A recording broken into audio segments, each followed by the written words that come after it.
Bien, et bienvenue à tous. Donc, on est déjà arrivé maintenant au terme de nos webinaires ANS, puisque c'est le quatrième de la série qui avait commencé la semaine dernière.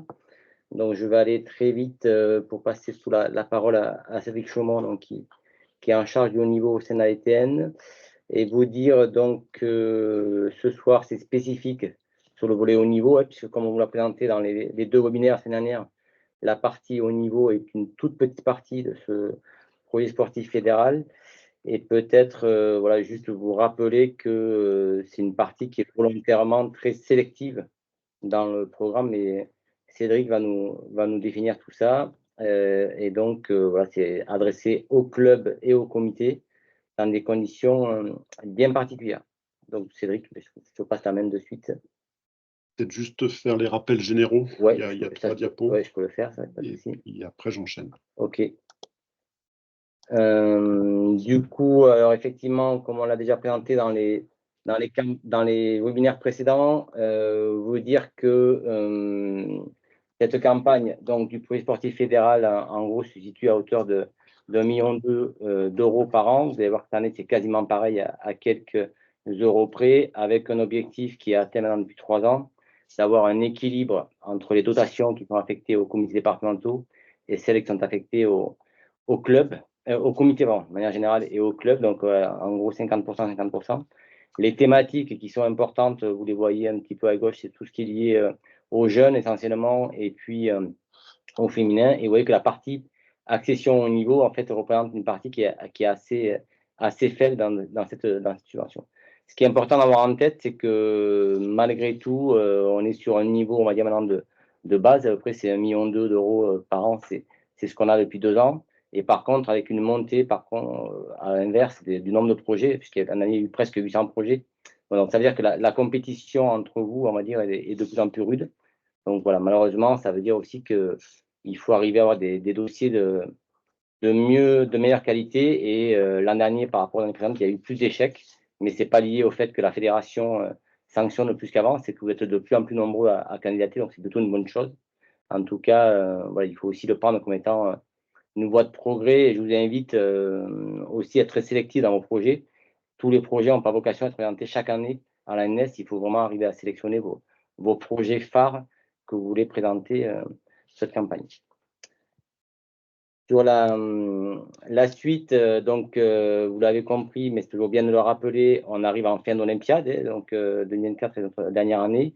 On a depuis 2021, volontairement, et la Commission nationale ANS, favoriser une stabilité thématique. Donc, les thématiques qui sont développées à la campagne ANS sont les mêmes depuis 2021 et sont bien sûr en lien direct avec le projet fédéral, donc, que vous devez tous connaître par cœur, tous en celle pour 2024, avec donc ce qui est entouré sur la diapo, qui sont on va dire, les plans fédéraux les plus en phase avec l'ANS, donc tout ce qui est lié à la féminisation. Vous savez qu'on est une fédération quand même qui a encore l'objectif de féminisation forte, puisqu'on a assez peu de féminines, même si on progresse. On est près de 13% et on est parti d'un peu plus bas à moins de 10%. En tout cas, il y a une volonté de la fédération d'accompagner encore très fortement la féminisation de nos pratiques. Il y a une volonté aussi sur tout ce qui est RSO, donc responsabilité sociétale, sur laquelle là, on est assez faible, il faut l'avouer. Donc voilà, c'est aussi un signal qu'on vous passez auprès de vous. Ce sont des thématiques sur lesquelles il y a beaucoup de potentiel et qui sont encore peu réclamées, tout comme le sport santé, qui aujourd'hui, le sport santé, le vélo est un support très adapté. Mais aujourd'hui, voilà, c'est ces deux thématiques, RSO et sport santé, on vous invite à y aller pleinement parce qu'elles sont encore trop peu demandées.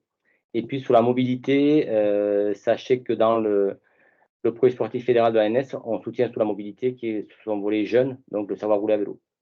Voilà. Au-delà de tout ça, on a des supports un peu plus transversaux sur tout ce qui est le développement territorial de manière générale et la formation qui viennent accompagner ces thématiques. Et puis donc, on l'a mis en pointillé, et c'est vraiment l'objet du webinaire ce soir, accompagner aussi une partie du volet performance sur son accession au niveau territorial, donc qui est plutôt dans vos régions, dans vos départements, et que Cédric va vous présenter tout à l'heure.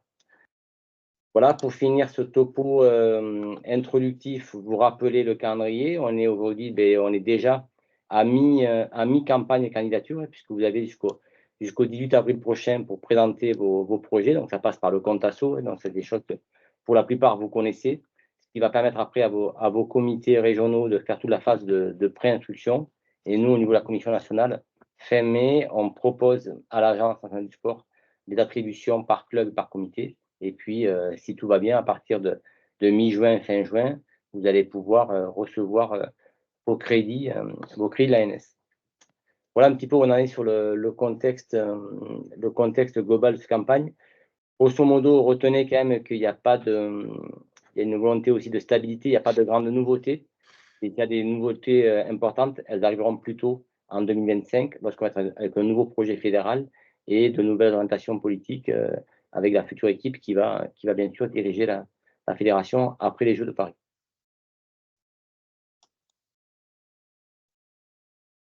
Du coup, j'enchaîne sur le cœur du sujet du webinaire de ce soir, sur la présentation de la thématique accession territoriale au haut niveau.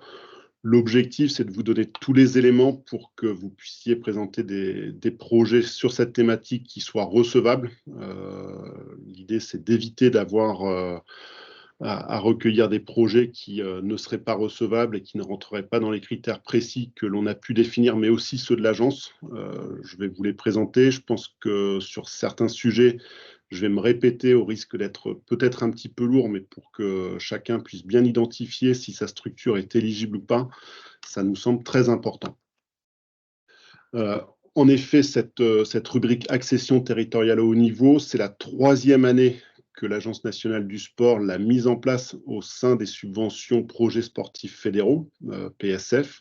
À l'origine, ce dispositif n'existait pas dans la création de ces subventions gérées par les fédérations il y a 5 ans de cela.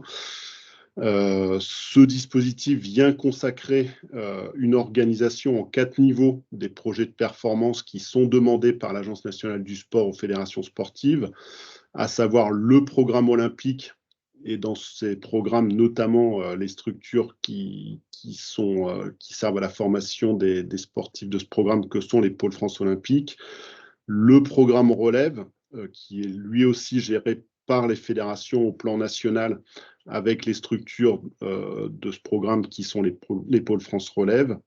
Et ensuite, on a dans le programme accession au haut niveau, le programme accession nationale au haut niveau, qui correspond plutôt au niveau des pôles espoirs et surtout qui est géré par les comités régionaux. Et donc, ce sont les comités régionaux qui sont, en tout cas, c'est l'organisation choisie par la FFC, responsables de définir sur leur territoire un programme d'accession et de l'animer avec l'ensemble des structures.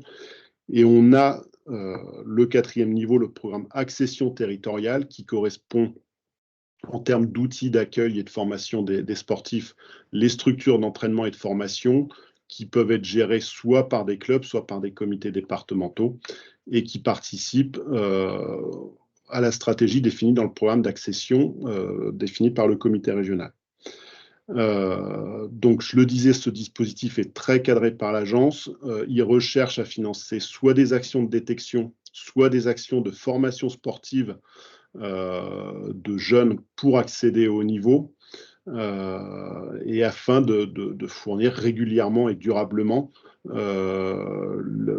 les futurs relèves et les futures élites des équipes nationales. Donc, les projets qui sont présentés dans le cadre de cette thématique peuvent être soit des actions sportives, ça peut être des stages, des équipements, des déplacements, soit des actions liées à l'encadrement, ça peut être de la prise en charge de vacations de différents intervenants prestataires ou même salariés, ça peut être des formations pour les acteurs qui interviennent dans les projets qui sont présentés, ça peut être également pour l'Agence nationale du sport, des actions d'optimisation de l'entraînement à travers l'acquisition de matériel léger. Donc là, c'est généralement inférieur à 500 € pièce, des prestations de services X ou Y ou paramédicales.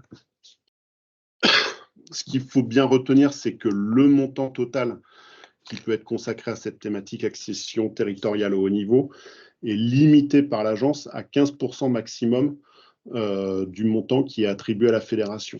Nous, on est dans un mode de gestion où on s'autorise à être en deçà de ces 15%. Il n'y a pas de souci pour aller en dessous. On préfère privilégier la qualité et ne présenter à l'Agence nationale du sport que des projets qui répondent strictement aux critères définis par l'agence et aux modalités et aux priorités que je vais vous présenter. Tout ça pour quelle raison? Parce que l'agence est très vigilante sur cette thématique. Elle ne veut pas se retrouver à financer des programmes de compétition, par exemple. Et du coup, depuis cette année, l'agence met en place une commission en interne de validation de tous les projets qui seront présentés sur cette rubrique par toutes les fédérations accession territoriale au haut niveau, pour bien vérifier que ce qui est présenté correspond à ce qui était attendu. Ceci veut dire que certainement dans d'autres fédérations, il y a peut-être eu quelques dérives. Pour notre compte, je vous l'ai dit, nous, on n'est pas allé jusqu'au maximum de l'enveloppe qui était autorisée parce qu'on a été très strict sur les critères. Ça fait partie aussi des critères d'évaluation des fédérations que l'agence a mis en place et qui détermineront à l'avenir les futurs montants dont on pourra bénéficier pour nos structures déconcentrées et clubs affiliés. Donc, c'est vraiment important d'être très sérieux sur ces critères.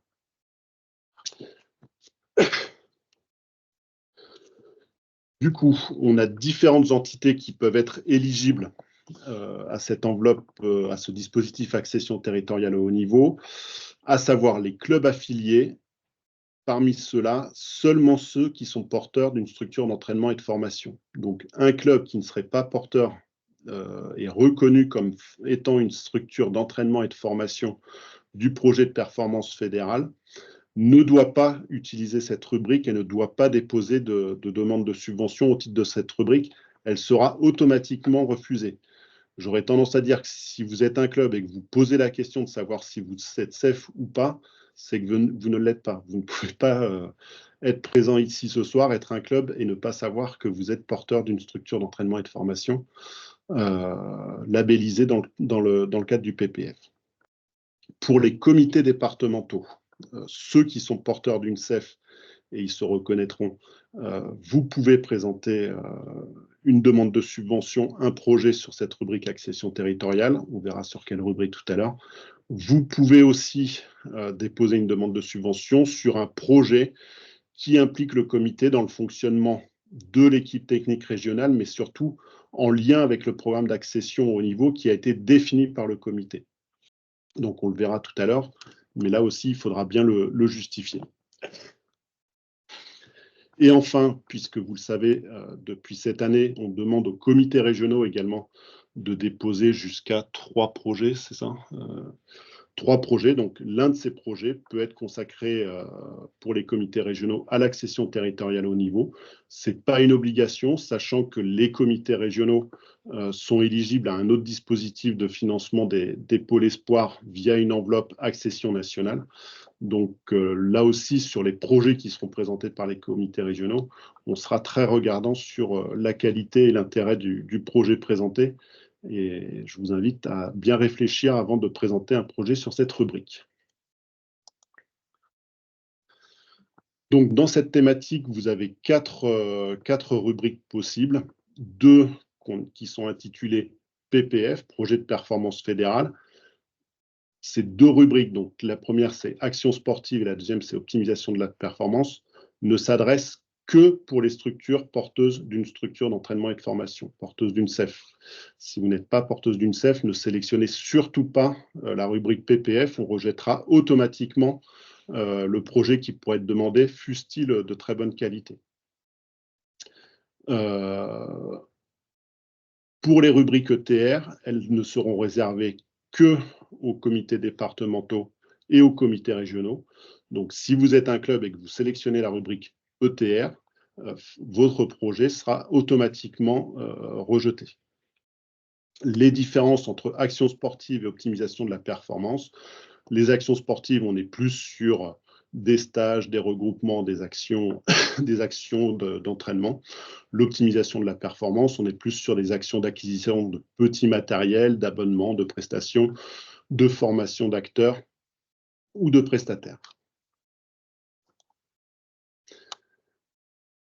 Par rapport au projet que vous pourrez nous présenter, on recherche 3 priorités. La priorité numéro 1, c'est le dispositif Nolio by FFC, dont je pense certains d'entre vous, ou même la plupart d'entre vous, ont entendu parler et qui a été lancé il y a quelques mois par la fédération. Cette priorité, c'est vraiment la priorité absolue. Je vais lancer une petite vidéo de présentation synthétique pour permettre à ceux qui ne l'auraient pas encore découvert de voir de quoi on parle. Et après, je reviens sur la présentation de cette priorité. Juste une petite manipulation.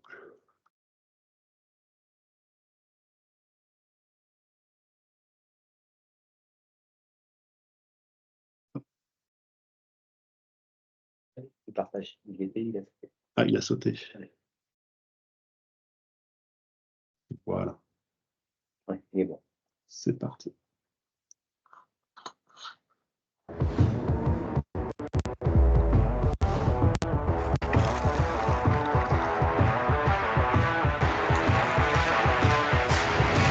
J'utilise Nolio pour planifier la saison et les blocs de travail de chaque sportif. Construire les séances d'entraînement qui seront directement synchronisées sur leur compteur. Analyser la séance d'entraînement et compiler toutes les données issues de la séance. Comparer les données du coureur entre chaque période, mais aussi entre les sportifs.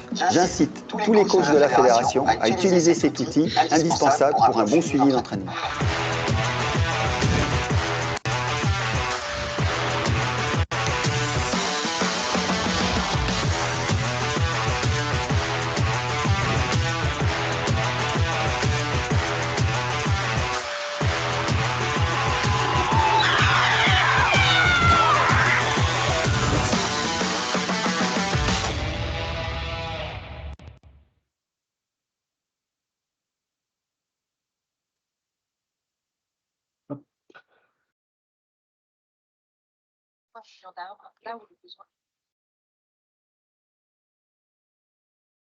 Je rebascule sur le diaporama.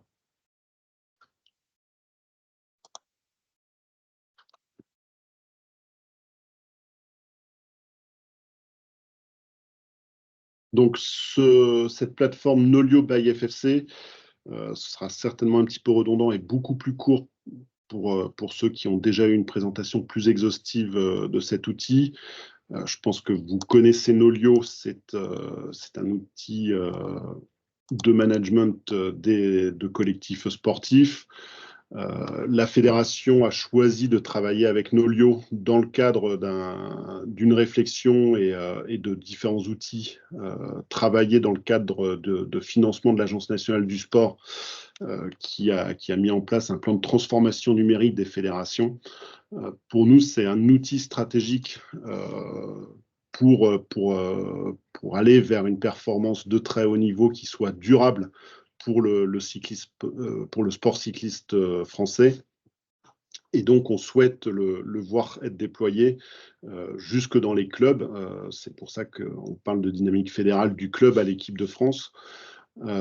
Mais au-delà de rendre service aux structures qui pourront l'utiliser et grâce aux différentes fonctionnalités qu'on a mises en place, nous, l'enjeu, c'est aussi de pouvoir recueillir des informations et des données sur les sportifs pour pouvoir favoriser leur progression et leur accompagnement au fur et à mesure qu'ils évoluent de structure en structure, par exemple d'une SEV vers un pôle France, ensuite pour les entraîneurs des équipes nationales, voire même pour le passage dans des structures professionnelles.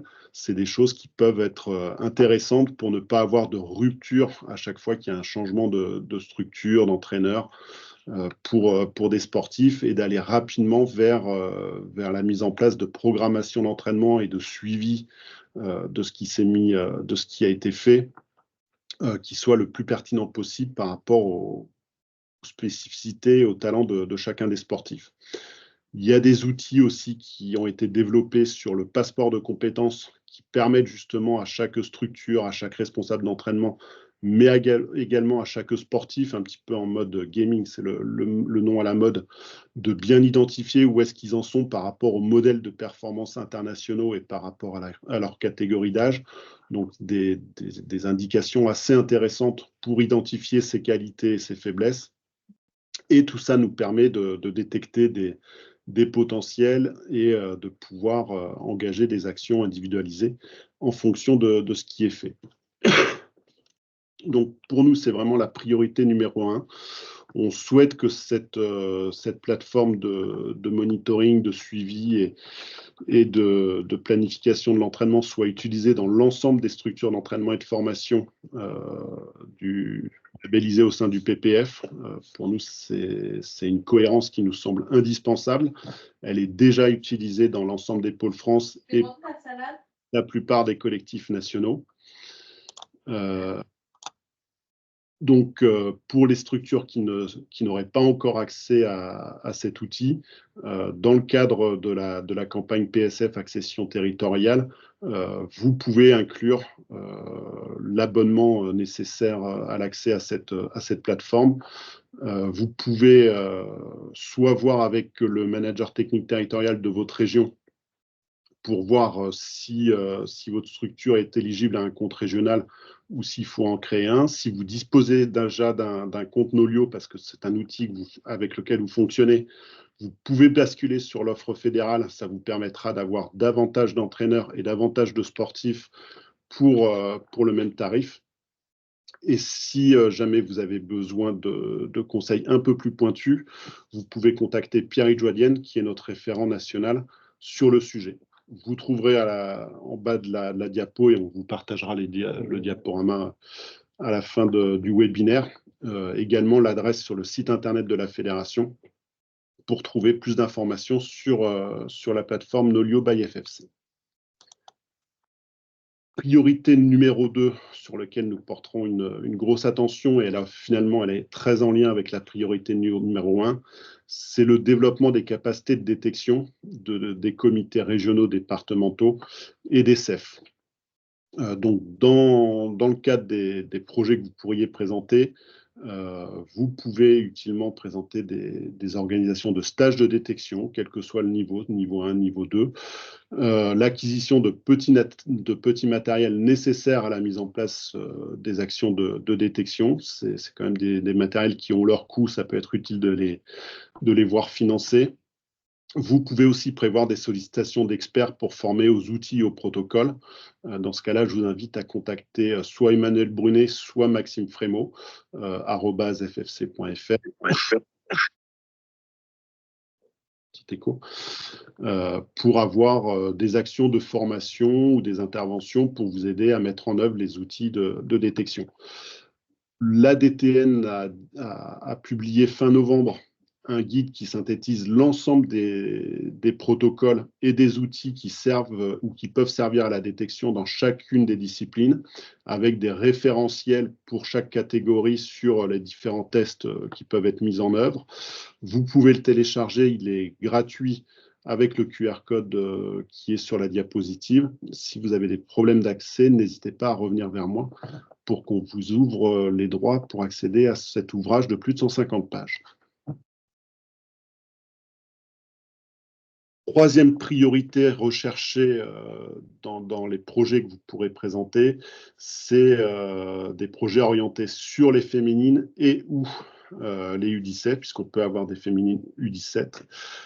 Aujourd'hui, on voit encore un trop grand différentiel dans la population féminine licenciée à la Fédération française de cyclisme, alors même qu'à haut niveau, on a 40% des listés relève, seniors et élites qui sont des femmes. Et cette année, en 2023, on avait quasiment 50% des médailles et titres mondiaux qui ont été remportés par des féminines. Donc, on doit développer le vivier de féminines. Quand on va sur les listes espoirs et quand on regarde les sélections régionales ou la population des structures d'entraînement de formation, on a clairement un gros déséquilibre. Alors, moins que celui de la population générale où on est à 12% de licenciés, mais dans les CEF, par exemple, on est à peine au-dessus de 20% de féminines dans les CEF. On n'accueille pas suffisamment de jeunes filles dans nos structures d'entraînement et de formation. Le pourquoi U17, j'apprendrai à personne que l'on voit à travers les modèles de performance internationaux, ce qui se passe notamment dans le cyclisme professionnel, mais c'est également le cas dans toutes les disciplines du sport cycliste, un rajeunissement de l'âge charnière auquel on peut accéder au très haut niveau, Alors, ça ne veut pas dire qu'après U17, si on n'a pas commencé à percer, c'est fini, c'est mort, il faut replier, on ne fera jamais du très haut niveau si c'est ça qui nous motive. On peut encore percer plus tardivement, mais la catégorie U17 est réellement devenue la catégorie charnière où il y a beaucoup de choses qui se jouent dans l'accès au niveau. C'est là où il faut commencer à augmenter les charges d'entraînement, les intensités, etc. On ne va pas faire un cours sur ce sujet aujourd'hui, mais il faut que nos structures et une organisation s'adaptent sur l'accueil de ces catégories d'âge. Ça veut dire qu'on parle des classes d'âge qui sont plutôt au collège, 4e ou 3e, ce qui n'est pas forcément ne sont pas les établissements les plus simples sur lesquels développer des structures d'entraînement et de formation, par exemple, puisque les collèges bénéficient beaucoup moins d'internat que, par exemple, les lycées. Donc voilà, il y a un gros enjeu à travailler au développement de classes sport-études, mais aussi à développer des offres de stage type stage académie, orientées vraiment sur du perfectionnement sportif. À ce titre, je fais une petite référence au dispositif Elles arrivent, puisqu'il y a des sélections qui doivent être organisées par les comités régionaux, du moins sous l'impulsion des comités régionaux, et toute action qui serait dans la perspective de faire la sélection régionale pour le dispositif Elles arrivent pourrait être éligible à la thématique accession territoriale au haut niveau. On est clairement dans la cible.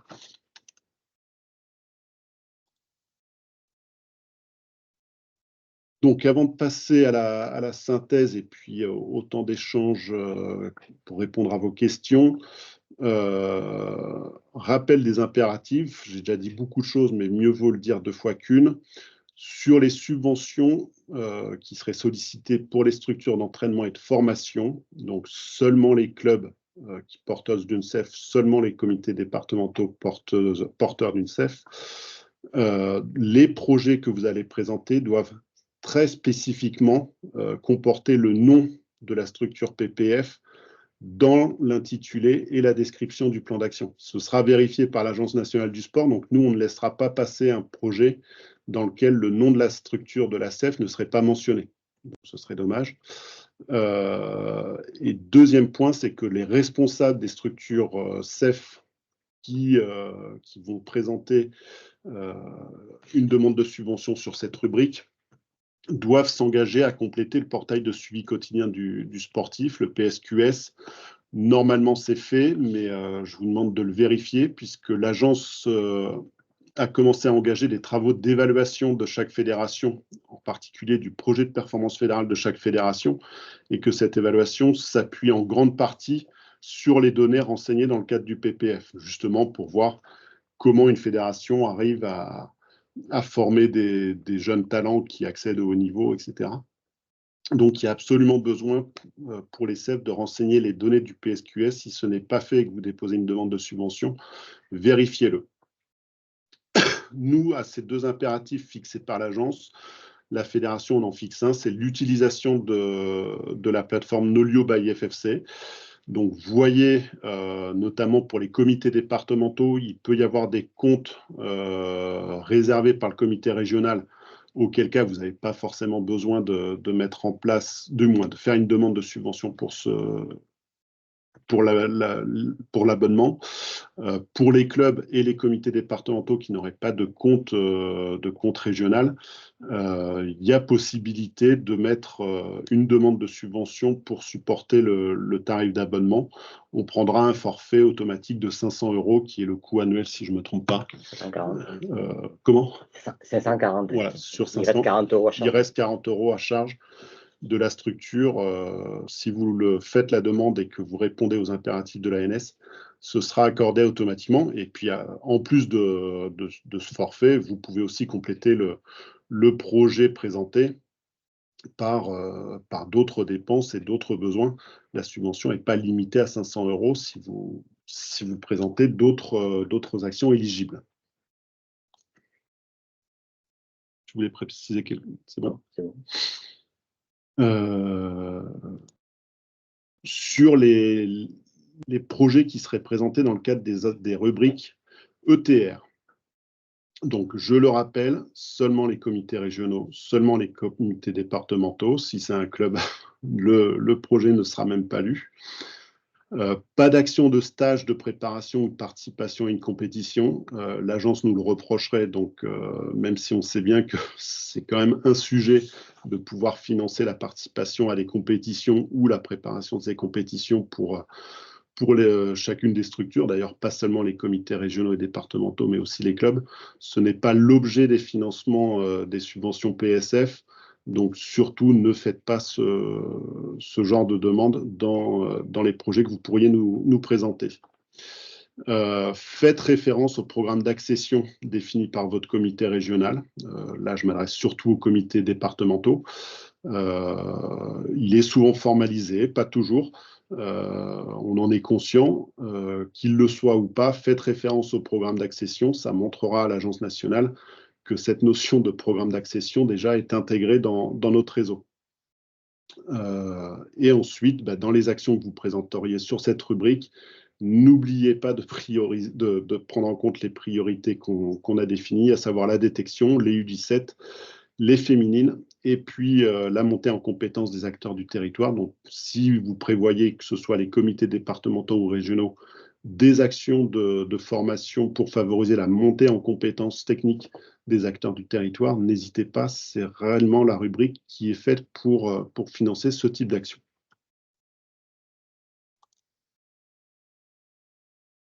Donc, en synthèse, et là on va encore se répéter,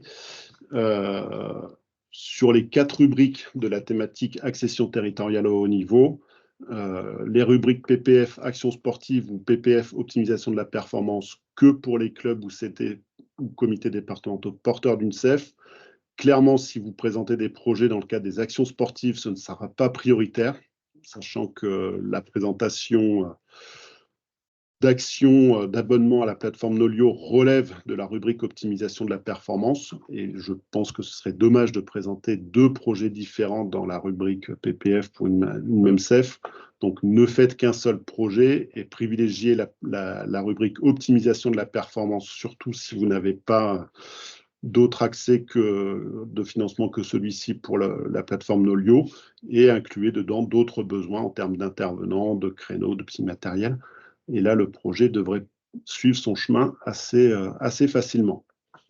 Sur les rubriques ETR, actions sportives et optimisation de la performance, seulement les CD et les comités régionaux. Privilégiez pour les actions sportives les stages de détection U17 et les stages féminins. Vous pouvez avoir d'autres idées, mais et là on lira, mais ce n'est pas forcément ce qu'on recherche. Et sinon, privilégiez la rubrique ETR, optimisation de la performance, sur la formation des acteurs, des intervenants spécialisés sur des thématiques là où vous auriez identifié des besoins. Et puis ça, on n'en a pas parlé dans le guide, mais je pense que ça peut être intéressant pour les comités régionaux. Si vous envisagez de mener des travaux de bilan et de perspective du programme d'accession défini par le comité régional en vue de la période 2025-2028, je pense que ça peut être bienvenu. Ça nécessite quand même des moyens que de rassembler des gens, de prendre un petit peu de temps, de poser un bon diagnostic et de savoir ensemble qu'est-ce qu'on veut faire pour former des jeunes qui accéderaient au niveau dans les années à venir. Donc, c'est le genre de projet aussi qu'on étudiera avec bienveillance.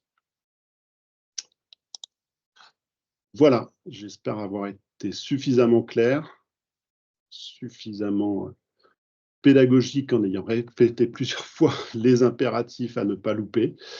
Et maintenant, je suis à votre disposition pour répondre à vos questions. Peut-être, Cédric, si tu permets un petit complément, c'est bien précisé dans le guide d'accompagnement, mais comme l'a dit Cédric, le projet d'accession il est défini au niveau du comité régional, et donc c'est bien le cadre technique régional, donc les managers techniques territoriaux qui sont en charge de la conception et de la mise en œuvre de ce projet d'accession. Donc on vous invite vraiment aussi, si vous devez déposer des dossiers sur l'accession territoriale au niveau, à travailler avec votre, donc, qu'on appelle le MTT, le manager technique territorial, d'autant plus que nous, au niveau de la Commission nationale, on va solliciter leur avis sur l'évaluation de ces projets. Donc, autant vaut-il les avertir dès le début, ils vont vous orienter sur qu'est-ce qui est en phase avec le projet d'accession régionale et qu'est-ce qui ne l'est pas. Donc, vous gagnerez du temps et de l'efficacité à bosser avec vos MTT. Quelques-uns sont parmi nous ce soir, donc n'hésitez pas à les solliciter au niveau local.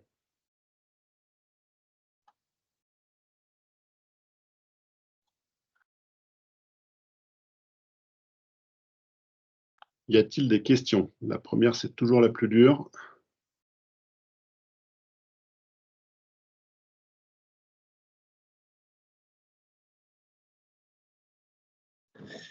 Oui, excusez-moi. Oui.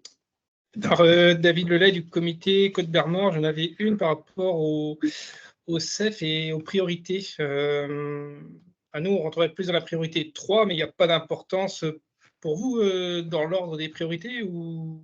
Non, il n'y a pas d'importance, si ce n'est quand même la mise en place et l'utilisation de la plateforme Nolio par la CEF. On l'a déjà au niveau du comité de Bretagne, on a Exactement. déjà des comptes.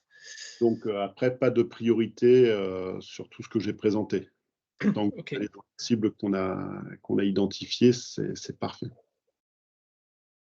D'accord, nous on a 6 filles, dont 3 U17 et 4 U17. Donc en fait, on rentre, on a 7 U17 en tout, dont 6 filles au total. Donc je pense qu'on est dans les clous. Oui, vous êtes Okay, gonflé les merci. pourcentages, c'est parfait.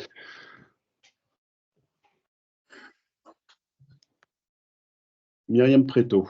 Oui, j'aurais pu faire d'autres choix, c'est-à-dire si j'avais su, j'aurais sorti des pilotes hommes pour rentrer des filles. Hein.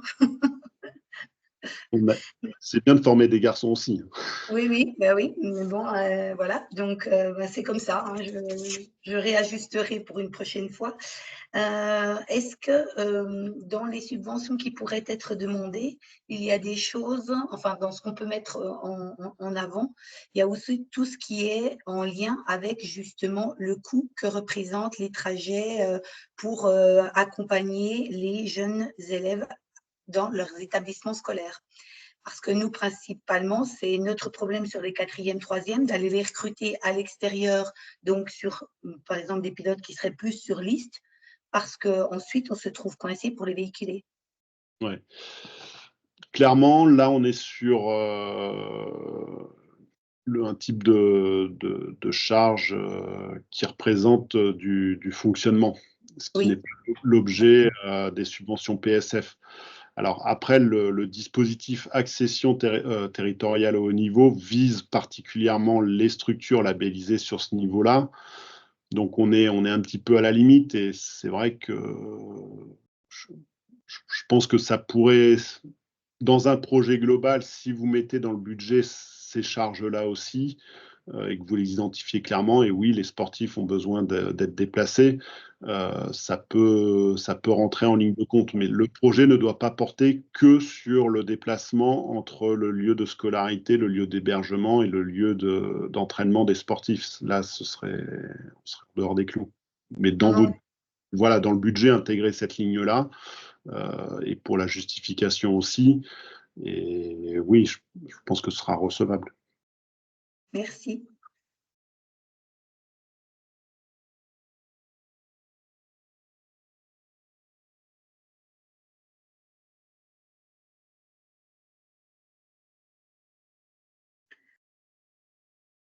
Bon, alors je vais reposer une question. Hein, si personne, moi j'en ai, hein, puis en plus je suis une bavarde, alors on pourrait plutôt m'arrêter. Et puis comme je n'ai pas suivi toutes les autres formations, je vais poser cette question-là. Donc par rapport à Nolio, ça veut dire que les clubs, même si les comités régionaux disposent de cet outil-là, ça n'empêche pas le club via la CEF de souscrire à cette plateforme, on est bien d'accord, enfin à ce dispositif. Oui, je dirais même bien au contraire. Bien entendu. Ouais, le comité régional dispose d'un compte avec plusieurs entraîneurs possibles pour, je dirais, tout ce qui est animation de la partie accession nationale. Les CEF, nous, on veut que vous mettiez en place l'outil Nolio dans votre structure pour suivre les sportifs de la CEF. Donc là, demandez clairement le financement de l'abonnement pour l'année 2024. D'accord, très bien. Et puis pour la montée en compétence des acteurs de terrain, est-ce que ça peut aussi concerner nos propres entraîneurs sur des actions ciblées, par exemple de l'accompagnement à la prépa mentale ou des choses comme ça? Complètement. dès lors où c'est des activités qui relèvent du cahier des charges d'une CEF, donc la préparation physique, la préparation mentale, tous ces sujets-là, s'il y a besoin de faire monter en compétence l'entraîneur et qu'il suive une formation X ou Y, ça a un coût. Et donc là, on est clairement sur le type de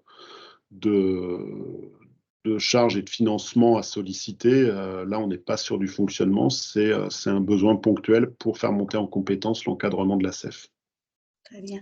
Et tout l'accompagnement qu'on a déjà en place, enfin tous les partenariats qu'on a déjà, bon, bien sûr, ils sont onéreux avec un staff médical, OCO, kiné, médecin, tout ce dispositif-là, il rentre aussi hein, dans ce dispositif-là. On est d'accord? Dans le cahier des charges, c'est pas le cahier des charges intitulé, mais dans la notice diffusée et définie par l'agence sur cette thématique, ça rentre dans les actions et dans les charges éligibles. Donc, aucun souci, même si, comme je le disais tout à l'heure, là, on rentre finalement plus dans une mode subvention de fonctionnement que subvention de projet pour structurer la CEF. Mais dès lors où l'agence l'a marqué, on va pas non plus, on va pas l'exclure. Donc, c'est moins à la marge quand même que tout à l'heure, ce dont on parlait, hein, c'est-à-dire véhiculer les pilotes jusqu'à leur lieu d'entraînement. Exactement. OK, merci. Par contre, voilà, pour nous, ce n'est pas clairement dans les trois priorités. Donc, si jamais on doit faire des choix parce que l'enveloppe venait à être dépassée, on ira vers les projets qui ciblent plus les priorités qu'on a ciblées que ces charges-là. Mais on ne va pas les exclure de fait. Merci.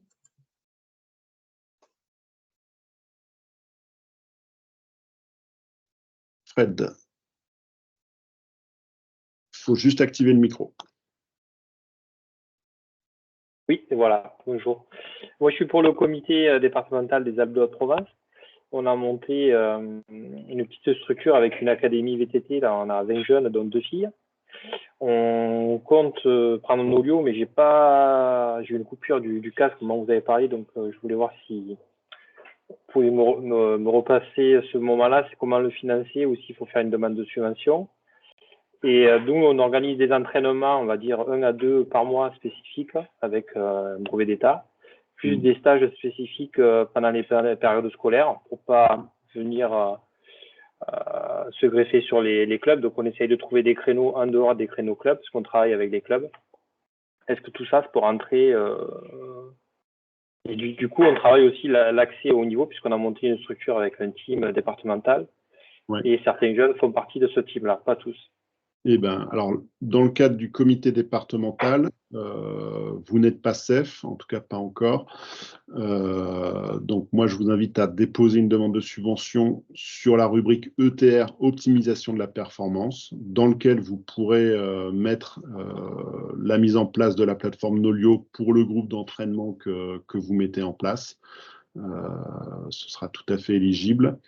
Sachant que le compte régional, je ne sais pas si vous y aurez accès, donc je pense qu'il faut vraiment privilégier ça. Et les autres actions que tu as présentées, vous pouvez les mettre dans un projet global qui ira très bien dans cette rubrique-là. Dans l'action sportive ou optimisation de la performance? Optimisation de la performance. D'accord. OK. Parce qu'on a pas mal de U17 sur le groupe. C'est parfait. OK. Donc, il faut que je fasse aussi une demande de subvention pour nos lieux. Oui, il faut l'inclure dans ce projet. Dans le même item. Dans le même item. Dans le même item, tu peux tout mettre. Voilà. Parce que dans la région sud, c'est un peu particulier, on n'a pas de... C'est ce que je disais à demi-mot. Tu as intérêt à être autonome sur Nolio, soyons clairs. Oui. Donc, prends un abonnement Nolio, comme ça tu seras autonome. Oui, mais on en a parlé, de toute façon, on n'a pas ça depuis un moment, on attend que ça soit en place. C'est pour ça que le petit logo, il est à cheval entre les deux, je ne pouvais pas déborder.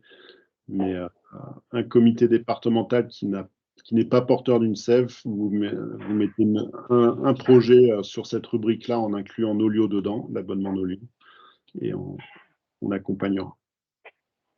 Okay. Mais mes stages que j'organise ne peuvent pas rentrer, et mes 2 féminines, dans la partie action sportive. Disons que si tu fais action sportive, tu vas faire 2 projets. Un projet ETR action sportive et un projet ETR optimisation de la performance. De mon point de vue, après, Thierry, tu peux me dire si je ne me trompe pas, mais ce serait dommage. Je pense que les comités départementaux, comme les autres structures, il n'y a que 3 projets maximum qui peuvent être présentés. Il y a d'autres rubriques qui peuvent utilement vous intéresser. Oui, alors, en plus, vous ne pouvez présenter qu'un seul projet dans l'action territoriale. C'est 3 projets de développement plus 1. Donc, ça peut être 3 développements, savoir rouler à vélo, école de cyclisme ou cyclisme santé, et plus 1 accession territoriale au niveau. Donc, c'est un seul projet dans l'action au niveau. D'accord, ok. Par contre, les 3 actions que tu as évoquées, tu peux effectivement les regrouper en un projet, il n'y a pas de souci. Oui, je le décris tout dans le projet. Ok. Ouais. Merci. On ne va pas tous saucissonner. Cédric, je profite du chat, pardon, il y a une question sur la diversification d'une CEF qui est spécialisée en discipline et qui voudrait s'élargir. Est-ce que c'est éligible?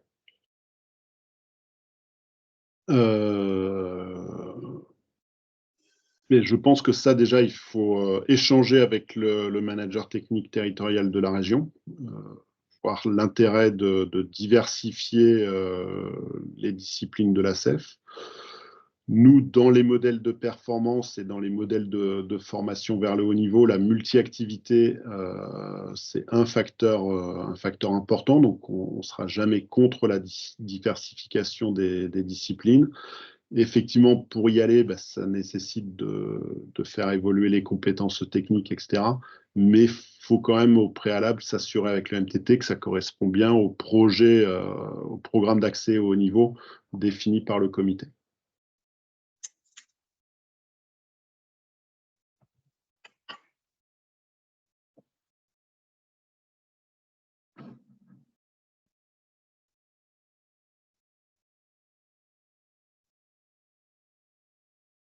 On a encore le temps de prendre une question ou deux, si vous avez des choses qui ne sont pas claires encore.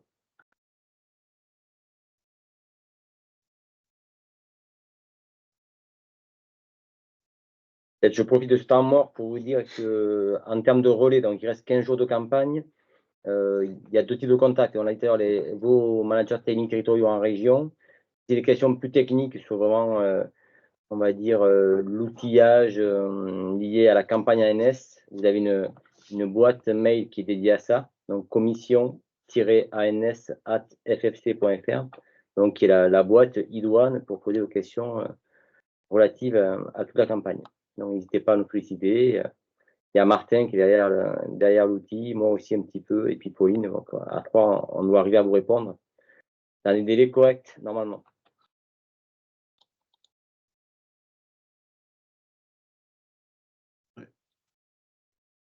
Peut-être en attendant qu'il y ait éventuellement une question, et puis sinon, s'il n'y en a pas d'autres. Pour clôturer, je tiens à vous remercier toutes et tous pour votre participation, parce que c'est intéressant de voir quand même qu'on rassemble pas mal des CEF qui sont labellisés, plus des comités départementaux et régionaux qui sont bien impliqués sur l'accès au niveau. Mais on voit aussi que les actions qui sont menées pour la formation des jeunes portent de plus en plus leurs fruits. On le voit sur les compétitions internationales relève dans toutes les disciplines reconnues de haut niveau par le ministère, avec depuis 2 ans un accroissement des résultats, en particulier sur les championnats du monde, et aussi du point de vue des entraîneurs nationaux chargés de la catégorie relève, et maintenant même les élites. C'est vu par les entraîneurs, une qualité de formation qui s'est accrue au sein de nos structures dans toutes les disciplines. Donc, c'est le signe d'un travail très qualitatif qui est mené dans les clubs, dans les comités départementaux et régionaux. Et je tiens à vous en remercier.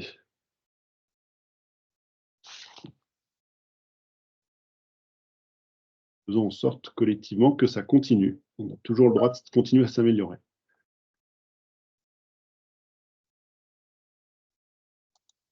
Je vais poser une dernière question. Je vois que ça vous fait sourire, hein, Cédric. Mais... Tout à l'heure, on a parlé de regrouper les projets parce que nous, on s'est répartis, hein, parce qu'on est des bénévoles au BMX Besançon, là. Donc, on essaie de se répartir un peu les missions. Et en fait, on a scindé, justement. Il y a quelqu'un qui a fait le savoir rouler à vélo, le sport santé. Donc, on a fait 2 demandes comme ça. Moi, je vais plutôt m'intéresser au haut niveau. Et on doit tout remettre dans un projet où chacun fait son projet. Et ça constitue un tout. Vous êtes bien organisé. Par contre, les 3 projets vont être déposés dans une seule demande sur le compte asso. Okay. Mais ce sont 3 projets différents avec chacun leur budget, chacun leur intitulé. Donc, dans le projet que vous allez rédiger dans les formulaires, etc., que je pense vous adorez, comme nous, mettez bien le nom de la CEF BMX Besançon, et puis privilégiez la rubrique PPF, optimisation de la performance, et avec tout ça échangé, ça devrait être très bien. Okay. Mais dans ceux qu'ils vont rédiger, ils mettent aussi le nom de notre CEF ou pas du tout? Ah non, eux, ils mettent juste le nom du club. Ils mettent juste BMX Besançon. Ouais. Tout à fait. En fait, la structure juridique, elle est unique. Il y a une partie, on va dire, qui est plutôt administrative, dans laquelle il y a le projet associatif, il y a le compte rendu financier, le RIB, le budget prévisionnel. Tout ça, c'est commun aux 3 projets. Et après, comme l'a dit Cédric, vous allez cocher les items qui vous intéressent. Votre collègue qui est sur le sport santé va remplir le sport santé. Vous allez remplir l'accession au niveau. Mais tout ça est dans le même dossier, avec 3 actions, avec chacune un item spécifique, en fait. D'accord, ok, très bien. Bien le même dossier. Merci.